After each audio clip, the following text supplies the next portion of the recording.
अब हम अर्ध शासकीय पत्र देखते हैं। हमने शासकीय पत्र देखा, अब देखते हैं अर्ध शासकीय पत्र। यह क्या है? अर्ध शासकीय या फिर अर्ध सरकारी पत्र हैं। इसमें भी सबसे ऊपर शासकीय पत्र की तरह राजस्थान सरकार लिखा हुआ होता है। प्रेषक का नाम होता है, पदनाम होता है। तो प्रेषक यानी भेजने वाले का नाम इसमें महत्वपूर्ण है कि भेजने वाले का नाम जो है हमेशा कहाँ होता है। हमने देखा था कि नीचे होता है और दाईं तरफ होता है, लेकिन सबसे पहले अर्धशासकीय पत्र में राजस्थान सरकार, प्रेषक का नाम होगा, पदनाम होगा और प्रेषक के उसके सामने ही प्रेषक के विभाग का नाम होगा, पता और स्थान होगा। यानी कि अर्धशासकीय पत्र में क्या होगा? प्रेषक का नाम होगा और पदनाम भी होगा। इसके बाद में स्टार्ट होता है कि इसमें आएगा पत्र क्रमांक आ गया और उसके ठीक सामने आएगा दिनांक। फिर आता है पत्र क्रमांक के बाद में अर्धशासकीय पत्र क्रमांक। इसमें लिखा हुआ है अर्धशासकीय पत्र क्रमांक। पत्र क्रमांक के ठीक सामने आती है दिनांक और दिनांक को हम महीना लिखेंगे वो हमेशा शब्दों में लिखेंगे। जैसे हमने लिखा कि 3 नवंबर, तो हम नवंबर लिखेंगे शब्दों में और फिर लगाएंगे यहाँ पर कॉमा। उसके बाद में हम लिखेंगे 2024, ऐसे लिखेंगे हम। तो आगे बढ़ते हैं। तो पत्र क्रमांक के बाद में ठीक सामने आएगी दिनांक। पत्र क्रमांक इस पे बाद आता है अनौपचारिक संबोधन आएगा, यानी गुप्ता जी। अर्ध सरकारी पत्र में एक अधिकारी जो लिख रहा है पत्र, वो जिसको लिख रहा है, ये इन दोनों में यानी कि संबंध होंगे, आपसी संबंध यानी मित्रता होगी, इसलिए ये गुप्ता जी अनौपचारिक संबंध आएगा। हमने अभी तक देखा कि औपचारिक शासकीय पत्र में औपचारिक संबोधन महोदया लिखा जाता है। अर्ध शासकीय पत्र में अनौपचारिक संबोधन यानी कि गुप्ता जी लिखा जाएगा। फिर मध्य भाग आता है। मध्य भाग को 3 भागों में बांटा गया है, सामान्य परिचय, मुख्य विषय और समापन। यानी कि इसमें अर्ध शासकीय पत्र में विषय नहीं आता है, संदर्भ नहीं आता है, संलग्न भी नहीं आता है। याद रखना है, अर्ध शासकीय पत्र में शासकीय पत्र की तरह हमने देखा कि विषय नहीं आएगा, संलग्न नहीं आएगा, संदर्भ नहीं आएगा और संलग्न भी नहीं आएगा। इसके बाद में मध्य भाग पूर्ण होने के बाद में यहाँ पर पूर्ण विराम।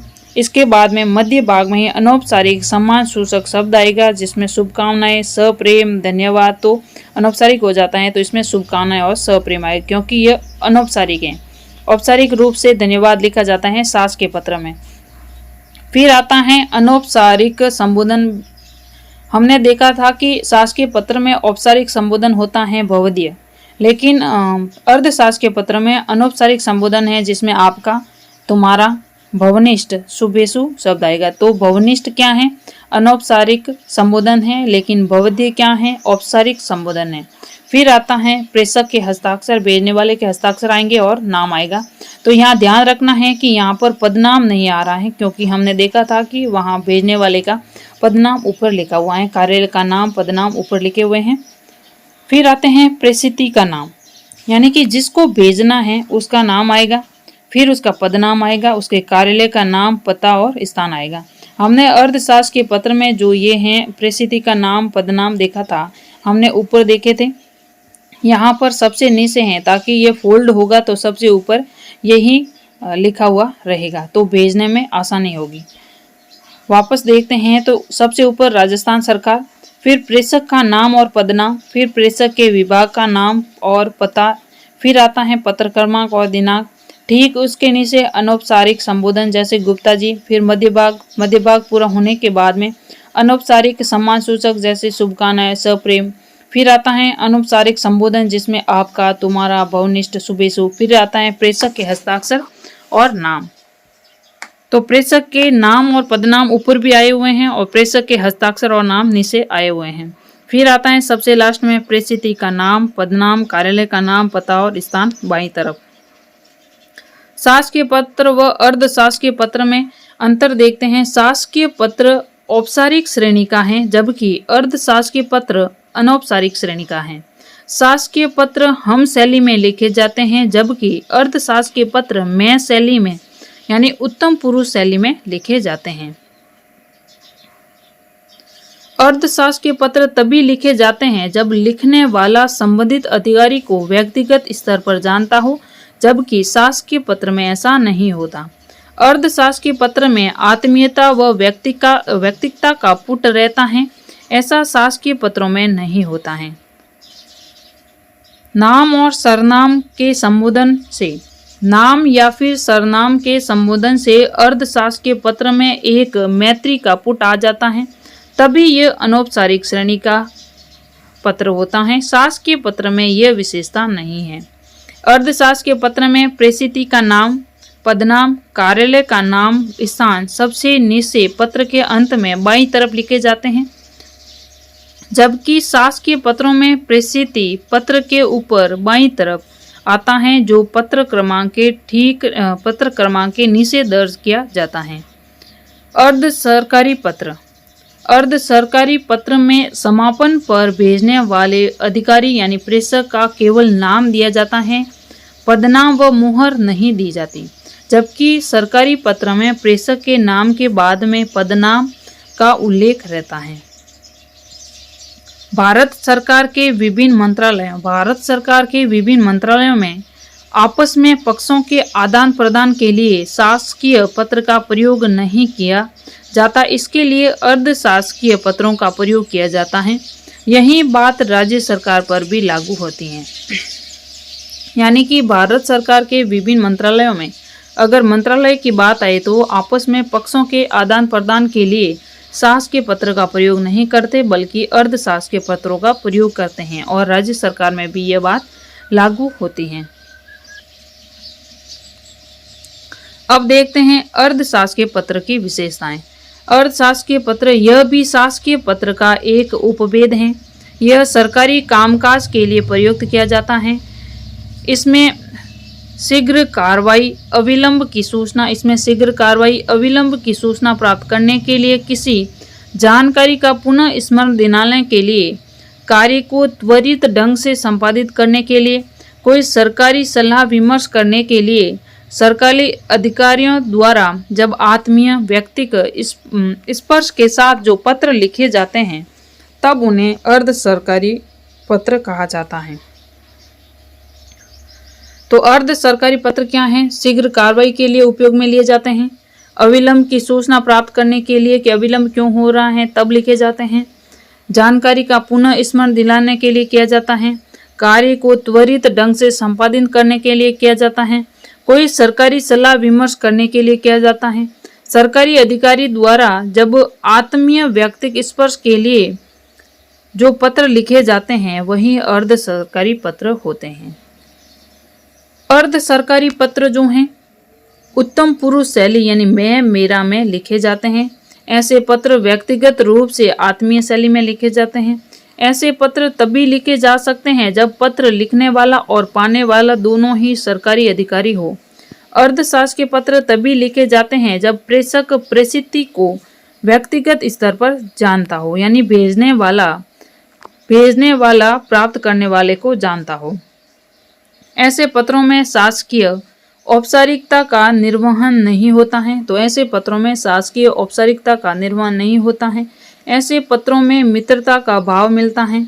किसी महत्वपूर्ण विषय पर शीघ्र कार्रवाई की आवश्यकता को ध्यान में रखकर ऐसे पत्र लिखे जाते हैं। अर्धशासकीय पत्र अपने समकक्ष अधिकारियों, कनिष्ठ अधिकारियों को सामान्य लिखे जाते हैं। तो इसमें अर्धशासकीय पत्र अपने समकक्ष अधिकारियों या फिर कनिष्ठ अधिकारियों को सामान्यतः लिखे जाते हैं, लेकिन अपने से ऊंचे पद के अधिकारियों को भी ऐसे पत्र लिखे जा सकते हैं। शर्त यह है कि वह उस अधिकारी को व्यक्तिगत स्तर पर जानता हो। सामान्यतः अर्धशासकीय पत्र तब लिखे जाते हैं जब किसी खास मामले पर संबंधित अधिकारी का ध्यान व्यक्तिगत स्तर पर आकर्षित किया जाता है। ऐसे पत्र एक सरकारी अधिकारी द्वारा दूसरे सरकारी अधिकारी को व्यक्तिगत स्तर पर सरकारी कामकाज को त्वरित प्रदान करने के लिए लिखा जाता है। अर्धशासकीय पत्रों के द्वारा अधिकारीगण अपने पारस्परिक संबंधों के आधार पर आवश्यक सूचना, सहमतियां, सुझाव एवं एक दूसरे के समस्या को तुरंत निवारण करते हैं। ऐसा करके वे अनावश्यक विलंब से बच जाते हैं। तो अर्धशासकीय पत्र में सबसे ऊपर शीर्ष मध्य में राजस्थान सरकार अंकित रहता है। राजस्थान सरकार के नीचे बाईं तरफ शीर्ष पर प्रेषक का नाम व पदनाम होता है। अर्धशासकीय पत्रों के लिए आमतौर पर लेटर हेड का प्रयोग किया जाता है, अर्थात इस पत्र को पहले से ही छपवाया जा सकता है। अर्धशासकीय पत्र को टंकण कराया जा सकता है, लेकिन जहां पर अनौपचारिक संबोधन हो या फिर आदर सूचक अनौपचारिक संबोधन हो वहां पर टंकण नहीं कराया जाता। उसे हाथ से ही लिखना जरूरी है, क्योंकि इससे आत्मीयता का पुट आता है। अर्धशासकीय पत्र में महोदय के स्थान पर अनौपचारिक संबोधन होता है, जैसे प्रिय रमेश जी, गुप्ता जी, मनोज जी, प्रियवर्षी, प्रियश्री आदि का संबोधन होता है। पत्र के मध्य भाग की समाप्ति के बाद पत्र के मध्य भाग की समाप्ति के बाद नीचे दाईं तरफ अनौपचारिक संबोधन होता है, जैसे आपका, तुम्हारा, शुभेशु, भवनिष्ठ और सद्भावे। लेकिन भवदीय का प्रयोग नहीं होता, क्योंकि भवदीय औपचारिक संबोधन है। अर्धशासकीय पत्र लेखन के संबंध में अब कौन सा कथन सही नहीं है वो देखते हैं। किसी विषय पर अधिकारी की निजी सम्मति या फिर सहमति करना है, सही है। स्मरण पत्र भेजने पर भी उत्तर प्राप्त नहीं होने पर लिखा जाता है, सही है। यह अन्य पुरुष बहुवचन युक्त भाषा से होता है, नहीं, यह उत्तम पुरुष में, मेरा में लिखा जाता है। पत्र की भाषा सरल और स्पष्ट होती है, ये सही है। अर्धशासकीय पत्र लेखन के संबंध में कौन सा कथन सही नहीं है।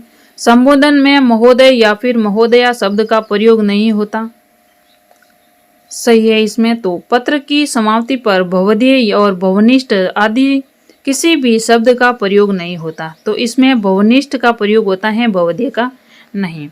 पत्र के ऊपर बाईं ओर प्रेषक का नाम पदनाम लिखा जाता है, तो पत्र के ऊपर बाईं तरफ प्रेषक का नाम पदनाम लिखा जाता है, सही है। पत्र क्रमांक के अर्ध सरकारी, अर्धशासकीय या फिर सरकारी का डीओ का उल्लेख होता है, यह भी सही है। इस पत्र में पाने वाले अधिकारी का नाम और उपनाम से संबोधित किया जाता है, तो अर्धशासकीय पत्र में नाम और उपनाम लिखा जाता है। अर्ध सरकारी पत्र के बारे में कौन सा कथन सही नहीं है, तो इसकी भाषा आदेशात्मक नहीं होती, सही है। इसमें प्राप्त करने वाले को पदनाम से संबोधित किया जाता है, नहीं नाम से किया जाता है। इसके ऊपर बाईं ओर प्रेषक का नाम और पदनाम अंकित होते हैं, सही है। इसमें सबसे ऊपर कार्यालय, विभाग और संस्था का नाम और स्थान होता है, यह भी सही है।